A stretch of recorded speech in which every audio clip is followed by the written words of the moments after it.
പക്ഷെ അതിനുശേഷം നിയമസഭാ തെരഞ്ഞെടുപ്പിലേക്ക് ചർച്ചയിലേക്കൊക്കെ കുറച്ച് കടക്കുമ്പോൾ ആ ഒരു കോൺഫിഡൻസ് UDF-ന് ഇപ്പോഴുണ്ടോ? ഞങ്ങൾ 100 സീറ്റോട് കൂടി ഞങ്ങൾ അധികാരത്തിൽ വരും. വലിയ കോൺഫിഡൻസാണ്, അമിത ആത്മവിശ്വാസമല്ല.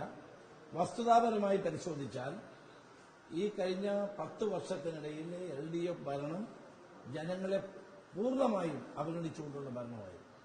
ജനങ്ങൾ ഒരു മാറ്റം ആഗ്രഹിക്കുന്നു. ഈ ഗവൺമെന്റ് പോകണമെന്ന് ജനങ്ങൾ ആഗ്രഹിക്കുന്നു. അതിൽ നല്ലൊരു ശതമാനം കമ്മ്യൂണിസ്റ്റുകാരുമുണ്ട്. അതുകൊണ്ട് ഈ മാറ്റം വളരെ വളരെ പ്രകടമാണ്. അതിപ്പോഴും നിലനിൽക്കുകയാണ്.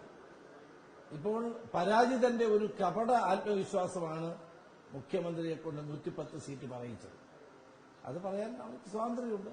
പക്ഷേ പരാജിതർ എപ്പോഴും ഇങ്ങനെ പറയാറുണ്ട്. അപ്പൊ അതുകൊണ്ട് കഴിഞ്ഞ 5 വർഷക്കാലത്തിനിടയിൽ നടന്ന എല്ലാ തെരഞ്ഞെടുപ്പിലും UDF വൻ വിജയം നേടി. പഞ്ചായത്ത് തെരഞ്ഞെടുപ്പിൽ നേടി, പാർലമെന്റ് തെരഞ്ഞെടുപ്പിൽ നേടി, ഉപതെരഞ്ഞെടുപ്പുകളിൽ നേടി. പിന്നെ ഇനി ഏത് ടെസ്റ്റാണ് വേണ്ടത്? എല്ലാ ടെസ്റ്റുകളിലും ഞങ്ങൾ വിജയിച്ചു നിൽക്കുകയാണ്. അപ്പൊ ജനങ്ങൾ കേരളത്തിൽ ഒരു ഭരണമാറ്റത്തിന് തയ്യാറെടുക്കുന്നു എന്നുള്ളതാണ് വസ്തുത. UDF-ന് അനുകൂലമായ ഒരു രാഷ്ട്രീയ അന്തരീക്ഷം ഇപ്പോഴും നിലനിൽക്കുന്നു.